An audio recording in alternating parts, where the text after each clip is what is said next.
नमस्कार सूद सर, आपका बहुत-बहुत स्वागत है। नमस्कार जी, बहुत-बहुत। सूद सर, ज़ाकिर नाइक ने ऐसे बयान दिए कि पूरे के पूरे पाकिस्तान में उसके खिलाफ फतवा जारी हो गया है, वहाँ पे उसको मारने तक की बातें कही जा रही हैं। एसटीएफसी यानी सरतन से जुदा के नारे लगने लगे हैं उसके खिलाफ।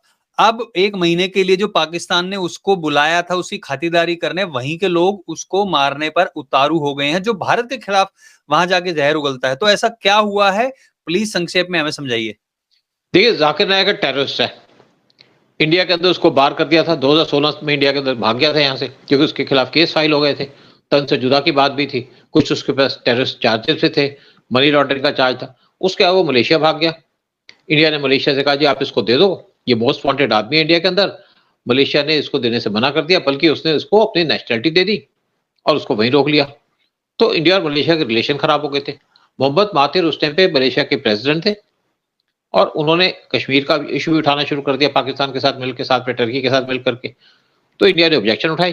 इंडिया ने इनसे ऑलिव ऑयल लेना बंद कर दिया, पाम ऑयल लेना बंद कर दिया, क्योंकि इसके पास पाम ऑयल बहुत ज्यादा और सबसे बड़ा प्रोडक्शन है इनके पास पाम ऑयल की।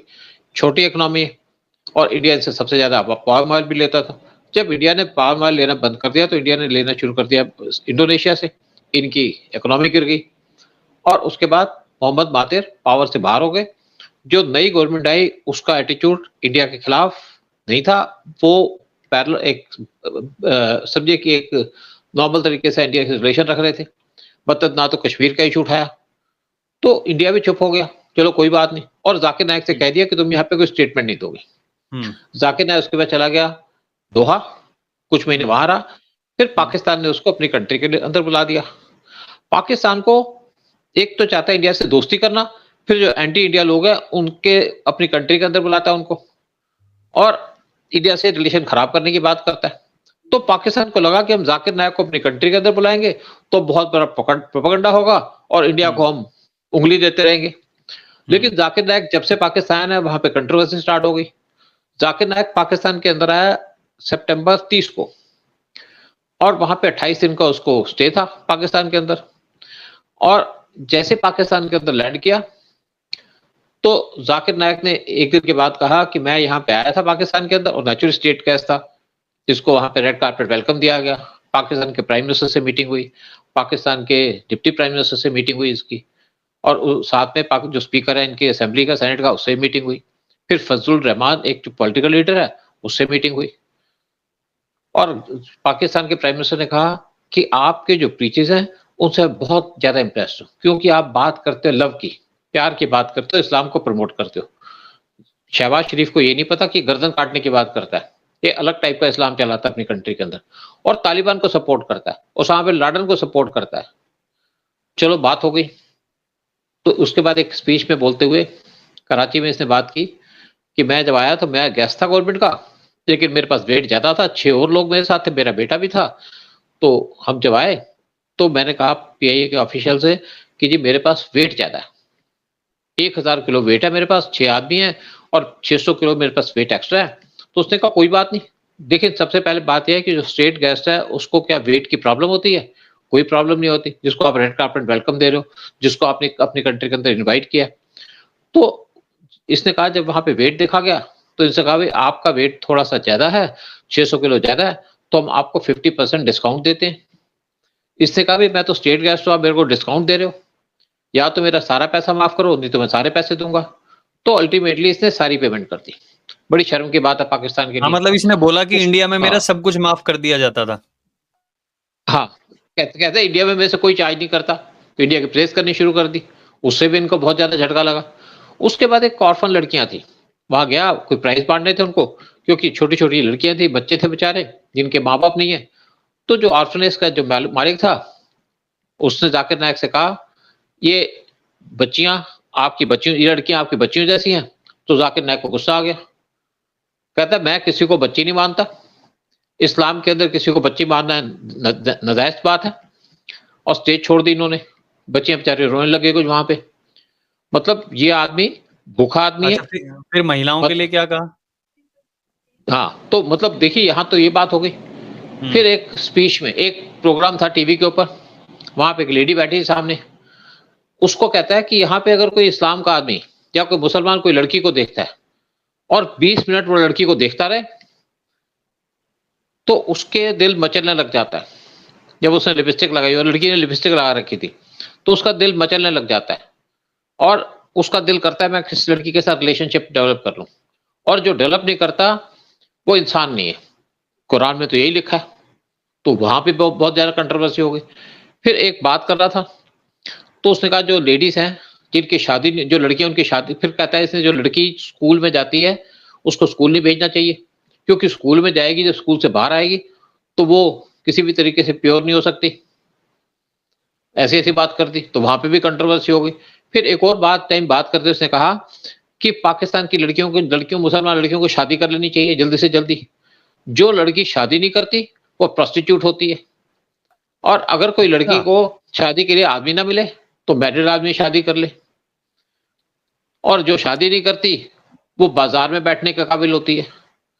तो इसने इस तरीके से बातें की, मतलब जिससे पाकिस्तान के अंदर शोर मच गया, प्रोपेगेंडा होना शुरू हो गया इसके खिलाफ पाकिस्तान के अंदर, कि किस आदमी को आपने कंट्री के अंदर बुला ये लिया। फिर बातें जैसे उसने कही हैं, इसका रेफरेंस दे के बोला है, ये बोला है कि ये सारी चीजें कुरान में लिखी कई हुई हैं, ये बोला कई उसने? जगह रेफरेंस है। देखिए ऐसा है, कुरान के बारे में बहुत से लोग झूठ झूठ बोलते हैं। जैसे आपके ये कोई कुरान में कहते हैं जी आप जहाँ पे मंदिर हो या किसी की रिलीजियस जगह हो वहां पे आप मस्जिद नहीं बना सकते। इंडिया के अंदर 40,000 टेम्पल ऐसे हैं जहां पे मस्जिद बनी हुई है टेम्पल्स के ऊपर, हम्म। और सबको पता है इसके ऊपर। अगर आप बाबरी की बात करो तो बाबरी भी तो राम टेम्पल के ऊपर बनी है। हम्म। वाराणसी के अंदर जो हमारा मंदिर है वहां पे तो मस्जिद बनी हुई थी। सोमनाथ की हम्म। बात कर लो, हम्म। सोमनाथ टेम्पल के पहले भी कई बार 13 बार तो इन्होंने सोमनाथ टेम्पल को तोड़ दिया, 13वां बन गया। अब रिसेंटली सोमनाथ टेम्पल के पास वहां पे डिमोलिशन की गई, मतलब क्योंकि अपने तरीके सोमनाथ से जो टेम्पल ठीक लगे वो कर लो, बस हथियाने के लिए चीजें, और अपने हिसाब से सारे चलाओ। देखो सोमनाथ टेम्पल में ना डिमोलिशन करनी शुरू कर दी, क्योंकि 2021 में पीएम मोदी गए थे सोमनाथ टेम्पल, और वहां पे जाके उन्होंने अनाउंस कर दिया कि उसको हम डेवलप करेंगे, यहाँ पार्वती का मंदिर बनाएंगे, यहाँ पे होलकर का टेम्पल भी बनाया जाएगा, साथ में यहाँ पे पार्किंग बनाई जाएगी, एक जो आपके क्या कहते हैं टूरिस्ट स्पेस बनाई जाएगी, डेवलप किया जाएगा पूरे को। तो कई सौ करोड़ का प्रोजेक्ट था। लेकिन मैं जब गया 2015 में सोमनाथ टेम्पल पे, तो वहां पे देखा कि बड़ा खूबसूरत टेम्पल है, दो तरफ सी है, तब तक काफी डेवलप भी हो चुका था, और दो तरफ जिहादियों ने इसको कवर करके रखा है। उनके घर थे यहाँ पे, जहाँ पे होटल चलाते थे, रेस्टोरेंट चलाते थे, और पूरा का पूरा एरिया इन्होंने घेर के रखा था, और किसी हिंदू को वहां बसने नहीं देते, क्योंकि अगर हिंदू बसेगा तो हिंदू को तो इलीगल इन शॉर्ट। बिल्कुल इलीगल था। अगर कोई हिंदू बसेगा तो यहाँ पे गाय काटनी शुरू कर देते हैं, बीट खाना शुरू कर देते हैं, तो हिंदू तो अपने आप भाग जाएगा। इनको पता है हमारी कमजोरी क्या है। तो क्या गवर्नमेंट ने इनको उसके बाद नोटिस देना शुरू कर दिया कि आप इसको खाली करो। अल्टीमेटली गवर्नमेंट ने वहां पे 102 एकड़ जो लैंड थी वो फ्री करा ली, जिसकी वैल्यू 320 करोड़ थी। कोर्ट में भी गए, सुप्रीम कोर्ट भी गए, सुप्रीम कोर्ट ने भी इंटरफेयर करने से मना कर दिया। देखो मुस्लिम या तो आपके मस्जिद पे मंदिर पे कब्जा कर लेते हैं, मस्जिद बनाते हैं, या उसके आसपास अपना बसा लेते हैं, घर बसा लेते हैं, ताकि इनका पूरा कंट्रोल रहे हमारे मंदिरों के ऊपर। और ये इनका एटीट्यूड है, भाई तुम्हें रहना तो जो अपनी मस्जिद के आसपास हो, जो मंदिर के आसपास रहते हो। और पीएम मोदी ने इनको यहाँ से खाली करा दिया, जैसे पीएम मोदी ने कैंट बेटवा जो किशन मंदिर है गुजरात के अंदर उसको खाली कराया था। इसी तरीके से क्रिश्चियन टेम्पल जो मथुरा के अंदर उसको खाली कराने की बात चल रही है। तो अभी जो उसने वहां पे बातें बोली हैं, उससे वहां पाकिस्तान वाले वो तो सड़कों पे उतर आए, वो तो इसके पुतले फूक रहे हैं, संतर से जुदा के नारे लगा रहे हैं। हाँ तो अच्छी बात है। ये पाकिस्तान, देखो पाकिस्तान ने इसको बुलाया, तो आप ऐसे आदमी को बुलाया जो समझदार तो हो। गधों को बुलाओगे तो यही काम होगा ना। आप इसको स्कॉलर कहते हो, किस टाइप का स्कॉलर है ये? जो औरतों की बेइज्जती करता है आज की 21st सेंचुरी के अंदर, ये औरतों की इंसल्ट करता है, चाहे हिंदू हो चाहे मुसलमान हो। और अच्छा, खुद 8 साल की स्कॉलर है लड़की, और हाँ बच्चों को पढ़ने से मना करता है, हाँ लड़कियों को। कहते हैं आप नहीं पढ़ोगे, लड़कियां ना पढ़े, लड़की स्कूल को लड़की को ऑर्नामेंट पहनना मना है, ऑर्नामेंट नहीं पहने, कुरान में लिखा है। हम्म। आप देखो आज जितने भी मुस्लिम कंट्री हैं वो ओपन आउट हो रहे हैं। सऊदी को देख लो, यूएई के अंदर देख लो, जहां अगर इस्लामिक कंट्री की बात करो तो वहां पे ताश खेलना मना है। लेकिन यूएई के अंदर लोग मंजी पे बैठ के, मैं बहुत साल पहले की बात कर रहा हूँ, शायद मैं वहां से गया था 1993 के अंदर, लोग मंजियां होती थी वहां पे, उस पे ताश खेलते थे, या तखत पे के बैठ पे ओपन ताश खेलते थे। शराब पीना आपको घर में अलाउड था, बाहर नहीं पी सकते। ईरान के अंदर रहा, ईरान के अंदर आपको शराब बनाना अलाउड नहीं है, बेचना अलाउड नहीं, इवन डिप्लोमेट्स को नहीं मिलती थी। लेकिन शराब ने जो क्रिश्चियंस है जो वहां पे अर्मेनियंस, उनको घर में शराब बनाना अलाउड था, परमिट किया हुआ था।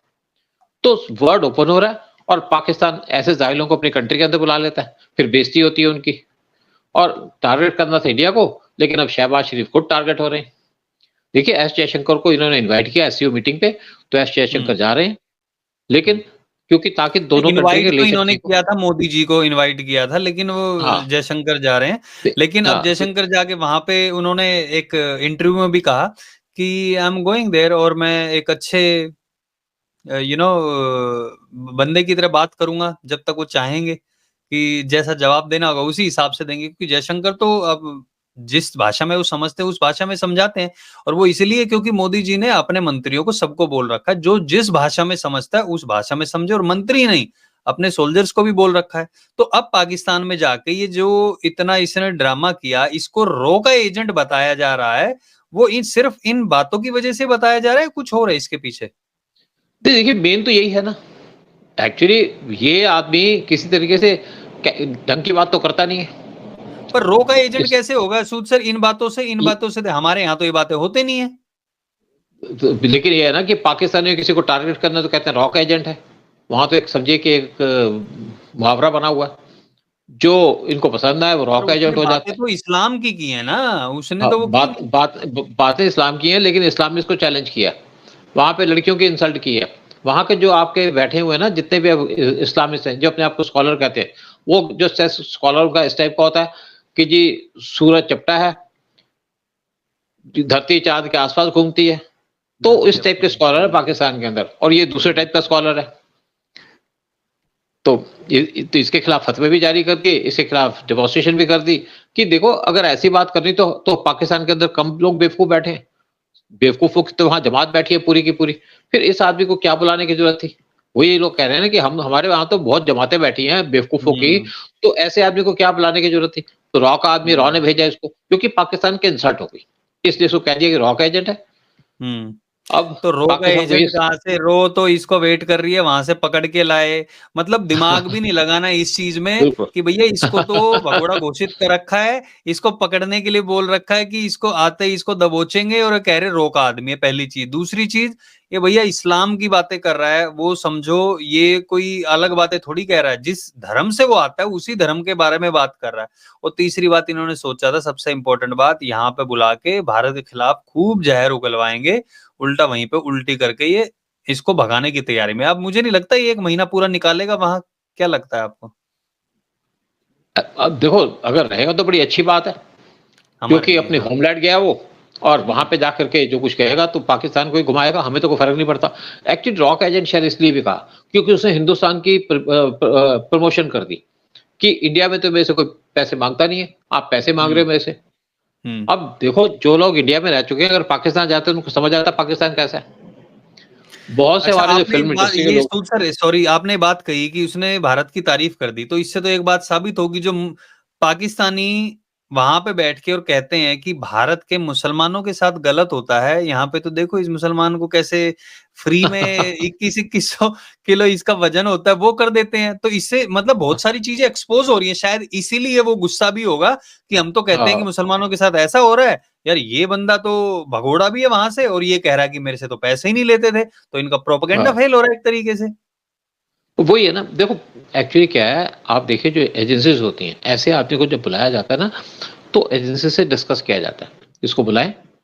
और आईएसआई का इसी टाइप का प्रोपेगेंडा होता है, मतलब वो आप पूरी चीज सोचती नहीं किसको बुला रहे हैं। उन्होंने कहा जी इंडिया को टारगेट कर दो, चलो इसको, जैसे आपने सीमा यात्रा का केस हुआ था, तो एक यहाँ से लड़की ले गए अपनी कंट्री के अंदर कि हमने भी हिंदू लड़की उठा ली, वो निकली क्रिश्चियन, वहां पे शोर मच गया, उसकी वीडियो बनानी शुरू कर दी थी इन्होंने साथ में, मतलब कोई ड्रोन से वीडियो बन रही है, कोई कुछ है प्रोपेगेंडा के लिए। तो बेसिकली क्या है कि पाकिस्तान की जो आईएसआई है टुच्ची बातें करती है, हल्की बातें करती है, जो कोई एजेंसी नहीं करती ऐसे काम। मतलब कभी मैंने सोचा कि रॉ के अंदर रह करके हमने कभी ऐसा काम किया, इतना घटिया काम किया हो जैसे इनकी आईएसआई करती है। ये इवन हमारी आईवी की बात ले लीजिएगा, कोई ऐसा घटिया काम नहीं करते। ये इनका लेवल ही अलग टाइप का है। मैं तो वैसे ही कहता हूँ ना, जो पाकिस्तान की आईएसआई ये किसी तरीके से इंटेलिजेंस एजेंसी है ही नहीं, ये तो एक टेररिस्ट ऑर्गेनाइजेशन है। जो किसी को मारना हो गोली चला दो, फलाना चला दो। और जब अपनी कंट्री के अंदर लोग मारे जाते हैं तो उनको पता ही नहीं चलता कौन मार के चला गया। 28 तो पाकिस्तान के अंदर मारे गए थे ना जो जिहादी थे, आईएसआई को हम्म। नहीं पता चला कि कौन मार गया। हम्म। हम्म। चाहे हमें बताओ, तुम्हें बताओ, इनको नहीं पता। वैसे दावे करते हैं कि हमारी एजेंसी ऐसी, हमारी एजेंसी ऐसी। बट जो भी हो, अब कुल मिला के जो प्रोपेगेंडा चलाने के लिए उसको बुलाया था वो उल्टा पड़ता हुआ नजर आ रहा है, और अब मुझे लगता है कि वो अननोन गनमैन की जरूरत पड़ेगी नहीं पाकिस्तान में। पाकिस्तान वाले ही इसको बस पकड़ के वहीं पे ही चौराहे पे ही इसका वो यूएई वाला काम कर देंगे, और देखते हैं आगे क्या होता है। बट फिलहाल तो जो उनका प्रोपेगेंडा था वो फेल हो गया है, और आने वाला समय बताएगा कि वो 1 महीना वहां पे गुजार भी पाता है या उसको पहले ही भगा दिया जाएगा। तो बहुत-बहुत धन्यवाद सूद सर आने के लिए, सारी जानकारी शेयर करने के लिए। जय हिंद, जय भारत, जय श्री राम। जय श्री राम, मेरा भारत महान।